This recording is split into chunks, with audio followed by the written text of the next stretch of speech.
எங்க அவரு காவல்துறை தலைமை காவல்துறை அதிகாரியுடைய இதுக்கு தான் போறாரு.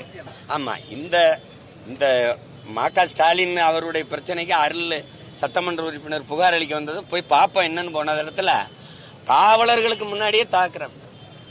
ஏற்கனவே தம்பி ஆம்ஸ்டாங்குடைய கொலை உங்களுக்கு தெரியும்.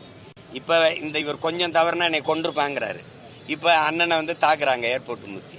இப்ப தலைவர்களுக்கு இவ்வளவு அச்சுறுத்தல் இருக்கு. காவல்துறை தலைமை காவல்துறை அதிகாரியினுடைய தலைவருடைய அலுவலகத்துக்கு முன்பேன்னா இப்ப சாதாரண குடிகள் எப்படி வாழ்றோம்? இதுல எங்க சட்டம் இருக்கு, எங்க ஒழுங்கு இருக்கு? இது பாதுகாக்க வேண்டிய காவலர்களே அடிச்சு கொல்லுவாங்கன்னா என்ன இருக்கு? அடிச்சு கொன்னதானே அஜித்த, அடிச்சு கொன்னதானே.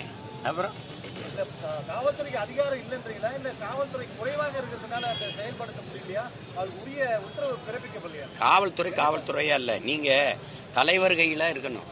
நீங்க திருடங்கையில சாவியை கொடுத்த மாதிரி நீங்க குண்டாஸ் அவங்க கையில, நீங்க கொள்ளக்காரன் கையில நாட்டை கொடுத்துட்டு திருடுறானேன்னா எப்படி?